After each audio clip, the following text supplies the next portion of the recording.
जय माता दी, जय मां कामाख्या। शिव जी की आधी परिक्रमा क्यों लगाते हैं? बहुत से शिव जी मंदिर में जब अपन जाते हैं तो वहां पे पूरी परिक्रमा नहीं लगाने जाती, बीच में रस्सी बांध दी जाती है। बाकी सब देवी देवताओं की पूरी परिक्रमा होती है। 1 परिक्रमा, 3 परिक्रमा, 5 परिक्रमा, 7 परिक्रमा। परंतु केवल शिव जी की आधी परिक्रमा करते हैं, पूरी परिक्रमा नहीं करते हैं। हमारे बहुत से 80% हिंदू परिवार वालों को यह नहीं मालूम कि शिव जी की परिक्रमा पूरी क्यों नहीं करते।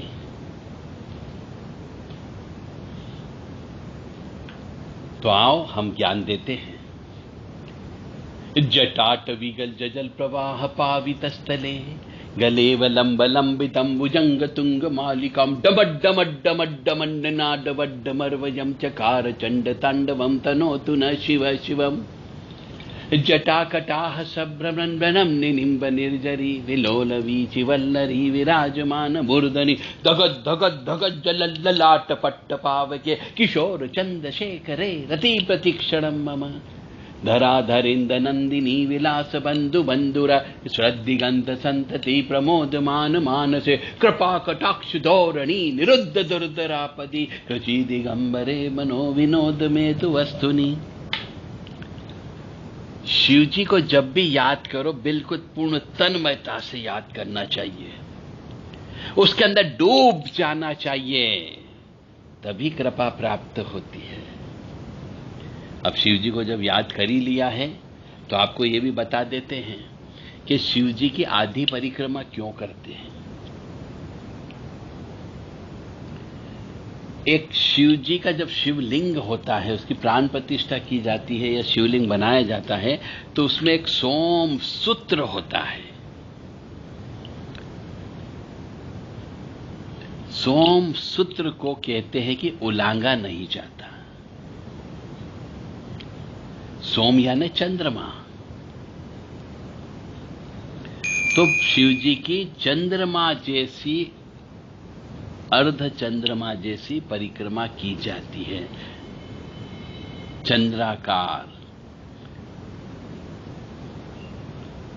मैंने कोई भी व्यक्ति यदि आधी परिक्रमा करता है तो उसे चंद्राकार परिक्रमा कहते हैं।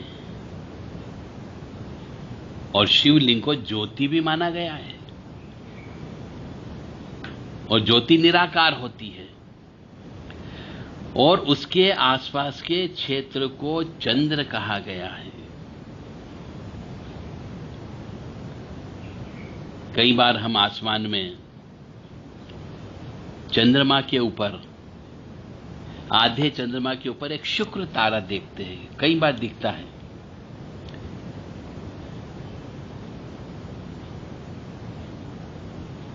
शिवलिंग जो है संपूर्ण ब्रह्मांड का प्रतीक है, यानी संपूर्ण ब्रह्मांड जो है वह ज्योतिर्लिंग के समान ही है, जिसका कोई अंत नहीं है, उसका कोई प्रारंभ नहीं है, कोई अंत नहीं है।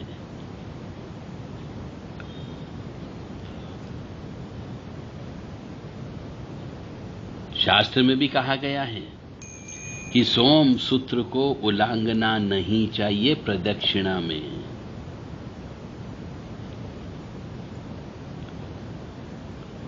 इसलिए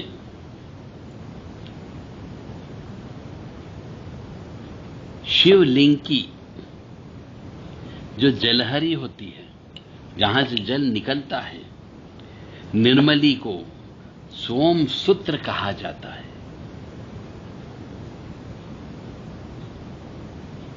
हमारे शास्त्र ये कहते हैं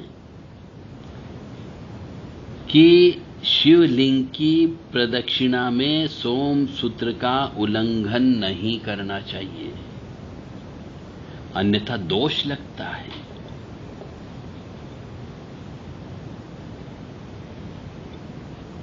और भी व्याख्या हुई है शास्त्र में, तो उस व्याख्या के अनुसार शिव जी को जो चढ़ाया गया जल, दूध, पंचामृत जिस ओर से गिरता है वही सोम सूत्र का स्थान कहलाता है। अब साहब क्यों नहीं लांघना चाहिए? शिव जी की पूरी परिक्रमा क्यों नहीं करना चाहिए? तो वो सोम सूत्र को उलांघते नहीं है। तो क्यों नहीं उलांघते? सोम सूत्र में शक्ति होती है और उसे लांघते समय हम पैर को फैलाना पड़ता है क्योंकि उलांघेंगे। और वीर्य से निर्मित और 5 अंतस्थ वायु के प्रवाह पर विपरीत प्रभाव पड़ता है क्योंकि नीचे शक्ति विद्यमान रहती है।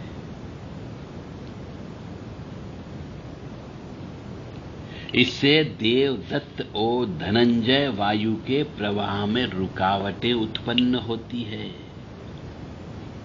जिससे शरीर और मन पर बुरा प्रभाव पड़ता है। इसलिए शिवलिंग की अर्धचंद्राकार प्रदक्षिणा ही करने का शास्त्र में आदेश दिया गया है। एक बार और समझा दो यदि समझ में नहीं आया हो तो, कि शिवलिंग की पूरी परिक्रमा नहीं की जाती है। जहां से जल निकलता है उसे सोम सूत्र कहते हैं और सोम सूत्र में शक्ति का वास होता है। शिवलिंग में तो लिंग हो गया, वो शिव जी हो गए, परंतु जो उसके चारों तरफ जो जलहरी होती है उसे शक्ति कहते हैं और जहां से जल गिरता वहां से शक्ति स्रोत होता है। तो जब आप शक्ति को उलांघोगे, यदि स्त्री या पुरुष कोई भी, तो मनुष्य के जो गुप्तांग होते हैं, वीर्य निर्मित और अंतस्थ वायु होती है 5 प्रकार की, उस पर विपरीत प्रभाव पड़ता है। शक्ति को कभी उलांघा नहीं जाता है।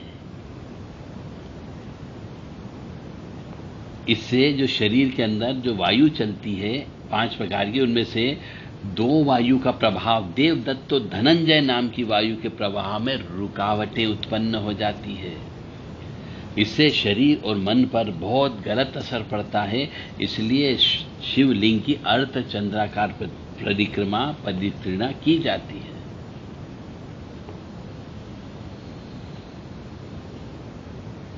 अब कब उलांघा जा सकता है यह भी शास्त्र में लिखा गया है। ऐसा नहीं कि केवल एक ही बार नहीं उलांघना है, कहीं कहीं पर उलांघ भी सकते हो, बशर्ते कि उसकी कुछ शर्तें हैं। तो शिवलिंग की पूरी परिक्रमा कब कर सकते हो? कि जब शास्त्र में ऐसा लिखा है कि जब शिवलिंग जो है, पूरा शिवलिंग वो पेड़ के पत्तों से, पेड़ की डगाल से, पेड़ के काष्ठ से, पेड़ के फल से, पत्थरों से, ईंटों से आदि से यदि सोम सूत्र को ढक दिया जाए तो उल्लंघन करने का दोष नहीं लगता है। पर हमारे यहां पर शिवलिंग को और जलहरी को ढकने का रिवाज नहीं है, परंपरा नहीं है, प्रथा नहीं है। इसलिए शिवलिंग की आधी परिक्रमा की जाती है।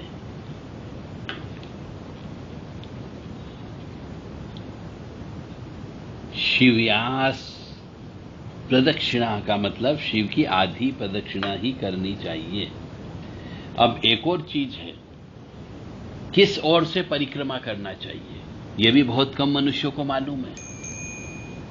भगवान शिवलिंग की परिक्रमा हमेशा बाईं ओर से शुरू कर जलधारी के आगे निकले हुए भाग यानी जल स्रोत तक जाकर फिर विपरीत दिशा में लौटकर दूसरे सिरे तक आकर परिक्रमा पूरी करनी चाहिए। बहुत टेक्निकल चीज है। आप शिव जी की आधी परिक्रमा करते, वो भी गलत करते हो। एक बार और सुन लो कि शिव जी की परिक्रमा कैसे करनी चाहिए। भगवान शिवलिंग की परिक्रमा हमेशा बाईं ओर से शुरू करके, बाईं ओर का मतलब हो गया आपके अपने उल्टे हाथ से शुरू करना है।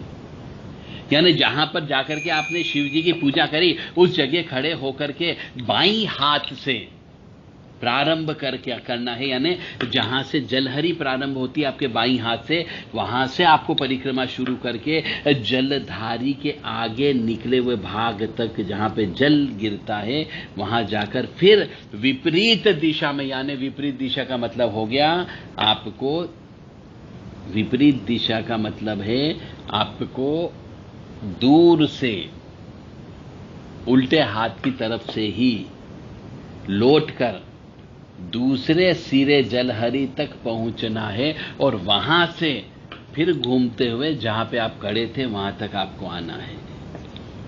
इसे शिव जी की परिक्रमा कहते हैं।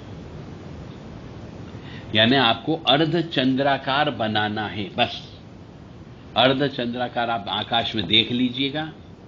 जैसे कि एक जगह से अर्धचंद्राकार में कहीं से भी प्रारंभ करें तो आप एक जगह से प्रारंभ करके दूसरे कोने तक जाएंगे, तिकोने भाग तक जाएंगे, वापस फिर उल्टा घूम करके दूसरे तिकोने तक आएंगे, फिर जहां खड़े हो वहां तक आप आएंगे। यानी अर्धचंद्राकार परिक्रमा शिव जी की जाती है। इसीलिए शिव जी की जो है अर्ध परिक्रमा की जाती है। क्यों करते हैं, कैसे करते हैं, वो चीज आज हमने आपको बता दी। यदि किसी भी धर्म प्रेमी बंधु को यह चीज समझ में नहीं आई हो तो मेरे व्यक्तिगत नंबर पर व्हाट्सएप पे संपर्क कर सकते हैं 9897280447 और 7649862712 नंबर है। इन व्हाट्सएप नंबर पर अपना पूरा नाम, पता, परिचय देते हुए आप प्रश्न कर सकते हैं। यदि आप शिव जी से संबंधित ज्ञान प्राप्त करना चाहते हैं, रहस्यमय ज्ञान प्राप्त करना चाहते हैं, तो हमारे द्वारा शिव जी के ऊपर किताब लिखी गई है। आप चाहें तो वो किताब प्राप्त कर सकते हैं, शिव रहस्य। वह किताब भी व्हाट्सएप के माध्यम से आपको प्राप्त हो सकती है, परंतु संदेश में स्पष्ट लिखें कि आपको क्या चाहिए। अपना पूरा नाम, पता, फोन नंबर, पूरा परिचय देते हुए वो किताब, आप शिव जी की किताब हमसे ले सकते हैं। क्योंकि जब तक आपको ज्ञान प्राप्त नहीं होगा, पूर्ण ज्ञान प्राप्त नहीं होगा, आपके ऊपर देवी देवता की कृपा प्राप्त नहीं हो सकती। आप उनकी स्तुतियों का गान भी करना चाहिए और साथ ही साथ में ओघड़दानी शिव रहस्य, ये किताब का नाम है। किताब लीजिए, शिव जी के बारे में सभी रहस्य पढ़िए, आपको काफी ज्ञान मिलेगा। और जिन मनुष्यों के शिव जी गुरु बना रखे हैं बहुत ने, क्योंकि वो आदि गुरु, परम गुरु, परमेष्ठी गुरु हैं, तो बहुत से मनुष्यों ने अभी फिजिकली जिनको गुरु नहीं बनाया है उनने शिव जी को गुरु बना रखा है, उनके लिए भी ये पुस्तक बहुत ज्ञानवर्धक किताब प्राप्त होगी। मुझे उम्मीद है कि आप शिव जी का ज्ञान प्राप्त करने के लिए इस किताब को अवश्य खरीदोगे। बाकी फिर आपकी इच्छा। मेरा धर्म था आपको ज्ञान देना, मैंने आपको ज्ञान दे दिया है। अब इसका आप जीवन में प्रयोग करो या नहीं करो, ये आपकी इच्छा पर निर्भर करता है। कल से आप ये नहीं बोल सकते कि मुझे ज्ञान नहीं था, मेरे से ईश्वर गलती हो गई। तो जटाट विगल जजल प्रवाह पावितस्थले गलेवलंबलंबितं भुजंगतुंगमालिकां डमड्डमड्डमड्डमन्ननादवड्डमर्वयं चकार चण्डताण्डवं तनोतु न शिव शिवम्।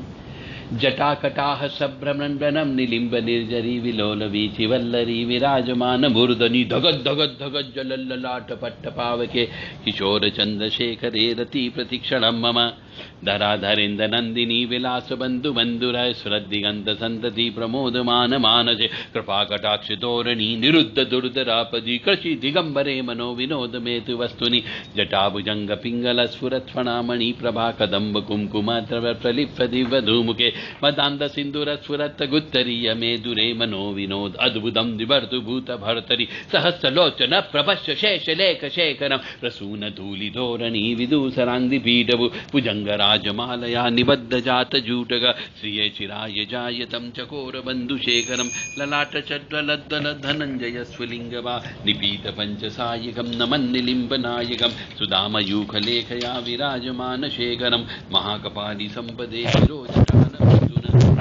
भालपट्टिका धगद् धगद् धगज् जल धनञ्जयाहुतीकृत प्रचण्ड पञ्चसायके धराधरेन्द्र नन्दिनी कुचाग्रचित्त पत्रक प्रकल्पनेक शिल्पिनी तिलोचनेरतिर्मम नवीन मेघमण्डली निरुद्ध दुर्धर स्फुर कुहूनि शीथिमीतम प्रबन्धबद्ध कन्दरम् निलिम्ब निर्झरीधरस्तु नोतु कृत्ति सिन्दूर कलानिधान बन्धुरं श्रियं दगद्धुरन्दर प्रफुल्ल नील पंकज प्रपंच कालिम प्रभा वलंबि कंठ कंदली रुचि प्रबद्ध कंदरम स्मच्छिदं पुरच्छिदं भवच्छिदं मखच्छिदं गजच्छिदान्त कच्छिदं तमन्त कच्छिदं भजे अखर्व सर्वमंगला कला कदम्ब मंजरी रसप्रवाह माधुरी विजुम्बना मृदुबदम स्मान्तकं पुरान्तकं भवान्तकं मखान्तकं गजान्तकान्तकान्तकं तमन्तकान्तकं भजे जयद्वद भ्रमी भ्रम भ्रम भुजङ्गमस्वस दिनिर्गमस्क्रमस्फुर कराल भाल हव्यवाट् दिमिद् मंगल ध्वनि क्रम प्रवर्तित प्रचंड तांडव शिव दशसिद्धितल्पयो भुजङ्गमोक्तिकसृजो गरिष्ठरत्नलोष्टयो सुदर्ति पक्षियो तृणारविन्दचक्षुषो प्रजामहि महेन्द्रयो समप्रवर्तिकः कदा सदा शिवं भजाम्यहं कदा निलिम्ब निर्जरी निकुञ्जकोटरे वसन् विमुक्तदुर्मती सदा शिरस्तमञ्जली वहन् विलोललोललोचनो ललाम भाललग्नक शिवेति मन्त्रमुच्चरन् कदा सुखी भवाम्यहम् इमं हि नित्यमेव मुक्तमुक्तमुक्तमस्तमं पठन् स्मरुवन्नरो विशुद्धमेति सन्ततम् हरे गुरो सुभक्तिमाशु याति नान्यथा गतिं विहोहनं हि देहिनां सुशङ्करस्य चिन्तनं पूजावसान समये दस्वक्तगीतं यः शम्भुजन पूजं परं पठोति प्रदोषे तस्य स्थिरां रजगजेन्द्रतुरङ्गयुक्तां लक्ष्मीं सदैव सुमुखीं प्रददाति शम्भु ओम होम जूम सह ओम भूर्भुवः स्वः ओम त्र्यंबकं यजामहे सुगंधिं पुष्टिवर्धनम् उर्वारुक्मी बंधनान् मृत्योर्मुक्षीमामृतात् ओम स्वः भुवः भू ओम सह जूम होम ओम।